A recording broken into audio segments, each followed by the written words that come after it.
Welcome to The Explainer. Today, we're doing something a little bit different. We're setting out to uncover a massive physical footprint that's hiding right behind something we literally use every single day. I'm talking about the invisible cloud. We stream movies, we run AI algorithms, we store a lifetime of photos on our phones, and we honestly rarely think about the physical machinery making all of that happen. But here's the thing. Giant warehouses are popping up across the US at an astonishing rate of more than 2 every single week. And as we'll see, they're bringing a massive environmental and local impact right along with them. So it really begs the question, where does the cloud actually live? Okay, let's dive into this, because the answer is definitely not up in the sky. It's on the ground. We're talking about massive, extremely power-hungry warehouses emerging out of deserts, sprawling across farmlands, and sometimes dropping right into the middle of residential neighborhoods. Section 1. Mapping the hidden cloud. Now, finding exactly where these facilities are located is surprisingly difficult. If you look at places like Loudoun County, Virginia, which is famously known as Data Center Alley, you'll find that as much as a third of the planet's internet traffic flows right through it. Yet finding these sites, they're hidden behind intense resistance, tight security, barbed wire fences, and super strict non-disclosure agreements. To understand why tech giants are building so many of these in secret, we really have to look at the sheer scale. The average American holds hundreds of gigabytes of data, but big tech, healthcare, finance, governments, they hold so much more. We are now talking about zettabytes of data being stored and processed every single day. And just for context, 1 zettabyte is 1 trillion gigabytes. All of that data requires a massive physical footprint on the ground. Huge, endless rows of computer servers that need constant uninterrupted power and intense cooling.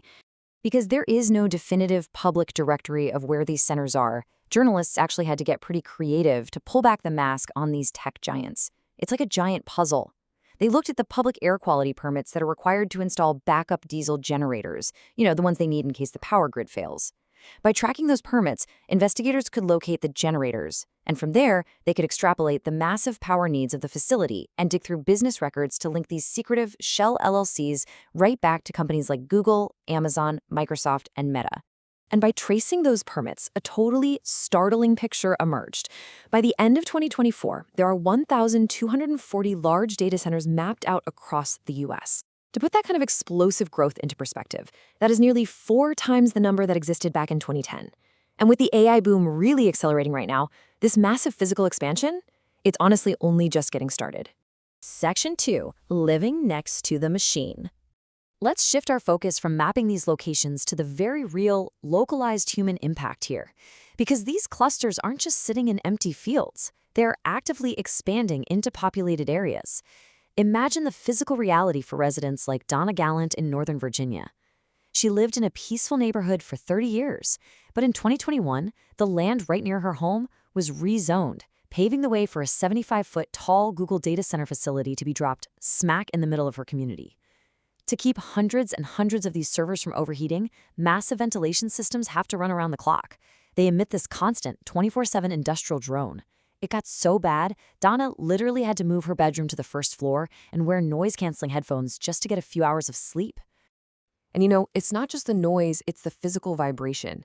Over in Manassas, Virginia, Carlos Janis spent $20,000 on home insulation and new windows, trying to block out the noise from the nearby Amazon facilities. But despite all that, his family still feels these constant 24/7 vibrations humming right through their walls. It actually got so intense that his 7-year-old son was waking up from nightmares telling him, "Dad, there's a spaceship outside." Carlos even had to move his family down into the basement at one point just to try and escape that feeling. The contrast here is just jarring. You have areas that were quiet, peaceful residential neighborhoods in 2021, and now they're completely surrounded by towering 75-foot-tall data centers.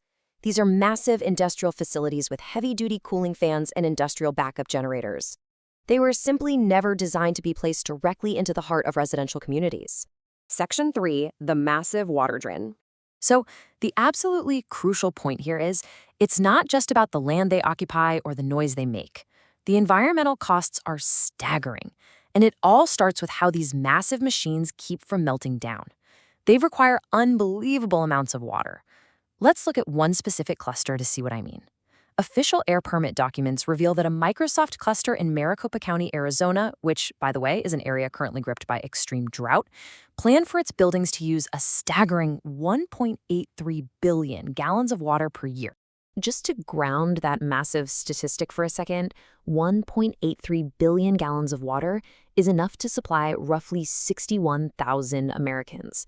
It is literally the equivalent of the total water used by the entire city of Santa Cruz, California.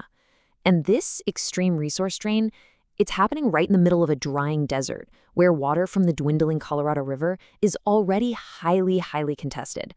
Now, you might be wondering, why build in the desert in the first place? Well, tech giants flocked these arid regions because of the cheap land, the abundant sunshine, and frankly, really generous tax breaks. But the consequences are severe. Research actually shows that 43% of the largest data centers in the US are located in areas of high or extremely high water stress. More than half of Microsoft centers and nearly half of Amazon's are right in these water-scarce areas. And sure, while these companies have pledged to become water positive by 2030, they largely plan to achieve this through complex offsetting. Basically, they're paying others to save water somewhere else rather than actually eliminating the immense pull from local drought-stricken aquifers. And here is a truly surprising fact. The waste extends way beyond just server cooling. A QTS data center in Aurora, Colorado needs 1.1 million gallons of water a year just for its outside landscaping. That is double the amount of water used by the actual building itself. So even when companies do invest in water-saving technologies for their servers, massive amounts of precious drinking water are still being poured right into the desert just to keep the grass green outside. Section 4. Straining the power grid. Some of these facilities are switching to waterless cooling methods to try and save local aquifers, but this creates a total no-win trade-off, because doing that requires exponentially more electricity, and our grid is already feeling the heat. In 2023, data centers accounted for just over 4% of total U.S. electricity use. But driven by the explosion of AI, which requires highly energy-intensive graphics processing units, or GPUs, a Department of Energy report estimates that their electricity use could soon triple. That means they'd be devouring an incredible 12% of the entire U.S. electrical grid. At the local level, this kind of demand is completely unprecedented. Just one single metadata center campus in Springfield, Nebraska, could use as much power in a single year as 400,000 homes. To meet these massive spikes, utility companies are having to rapidly expand their infrastructure. And guess what? Those massive costs are often passed straight down to the citizens. For instance, in Virginia, the dominant utility company noted that expanding the grid to meet this data center demand could cost up to $103 billion. That's a move that could potentially raise residential electricity bills by as much as 50%. This desperate thirst for energy is actually stalling green initiatives across the country. To keep the grid online, utilities are being forced into some really tough decisions. In Omaha, the utility actually postponed closing 2 coal-fired power plants and decided to build 2 brand-new natural gas plants in 2025 just to keep up with demand. Meanwhile, over in Pennsylvania, Microsoft has even struck a deal to buy power from the infamous 3 Mile Island nuclear power plant when it reopens in 2027. The sheer volume of energy needed here is reviving fossil fuel and nuclear options across the board. Section 5. Tax breaks and trade-offs. And this brilliantly illustrates the crazy paradox we're in. With massive water drains, huge power demands, and incredibly frustrated residents, why on earth are states fighting so hard to bring these data centers into their backyards? Well, the answer is a massive fear of missing out on the AI boom. Municipalities are absolutely desperate not to miss out. Currently, 37 states offer data center tax incentive programs. We're talking zero tax on building materials, zero tax on machinery, and highly preferential rates on water and electricity. In Virginia alone, 56 data center projects received almost $1 billion in tax savings in just the 2023 fiscal year. A perfect example of how this plays out happened in New Albany, Ohio. Back in 2017, a little-known entity named Sidecat LLC promised to build on 300 acres of land. In return, the county handed them 15 years of 100% property tax abatements, saving the company an estimated $60 million. It was only later that everyone found out Sidecat LLC wasn't some plucky small startup, it was secretly Meta, the trillion-dollar parent company of Facebook. And despite billions of dollars in public tax giveaways, the grand promises of local economic booms, they rarely pan out. The hard truth is that these facilities are highly automated. Even the absolute largest data centers in the country employ fewer than 150 permanent workers. Honestly, some of them are running on as few as 25 people. And that brings us to a vital crossroads. Tech giants are planning to spend tens of billions of dollars annually to expand these physical facilities for the AI revolution. As these algorithms demand more of our local power, our precious drinking water, and our neighborhood land, we really have to ask ourselves, what are we actually willing to trade for the future of the cloud? It's a question that forces us to balance our everyday demand for instant digital convenience against the very real, very physical consequences happening right on the ground.